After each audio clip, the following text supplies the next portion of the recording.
gunshots all the time. Hear the sound of that first mortar coming in, that shh. After a while, you didn't wake up from the sound of it. It wasn't close. Just sit back and watch. It was 7:12 p.m. on Ash Wednesday, and everybody in my family knows what this day means for me when I was in Taqaddam, Iraq.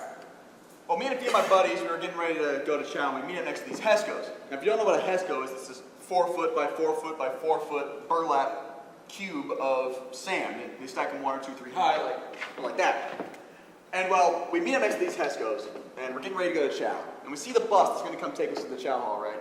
And the chow is about a quarter mile away, and if we miss this bus, we got to hump a quarter mile. Well, we don't want to do that. So we start sprinting for the bus, or we're running, and next thing I know, I hear this kind of a little thud off to my right near the chow hall. I'm like, and I've only been in Iraq for 2 weeks, so I'm thinking, I say out loud, I'm like, what the hell was that? And nobody responds because a couple seconds later there was this off to my right in the second mortar. And it was so close, I could feel the concussive force from the blast and the heat bouncing off of my face. And it just stopped me. It stopped me in my tracks. And the first thing I said, of course, was, fuck! Because I was startled. And the first thought that went through my mind was, that's it. We're dead. That was too close. We're all dead. And it felt like I stood there for about 10 minutes thinking this. In reality, I stood there for probably about 5 seconds. And eventually, in that 5 seconds, I realized that we're not dead, at least I'm not, but there could be a third mortar coming.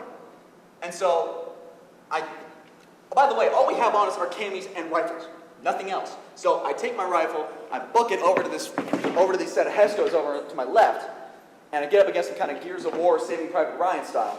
And eventually I realize I'm not really covered from the front.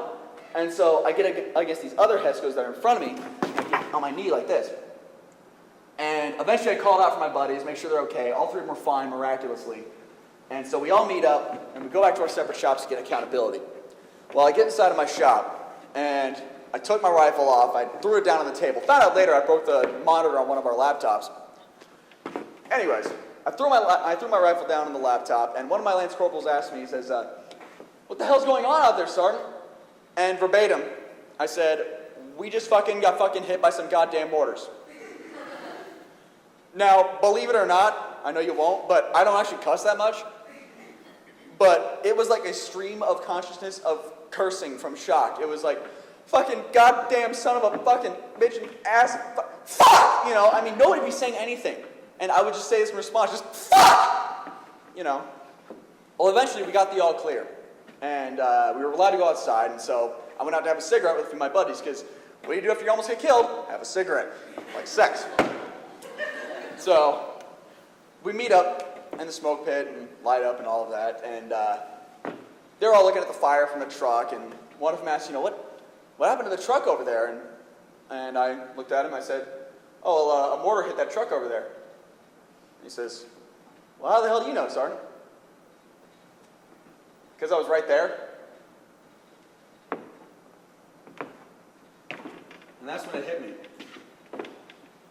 And I was right there. The next day, we got a pace count from where the mortar hit the truck to where we were when it hit. Now, if you don't know this, the average kill radius of a mortar is approximately 50 meters. The pace count came out to 14 yards. If a mortar were to land in the middle of this room right now, we'd all be dead.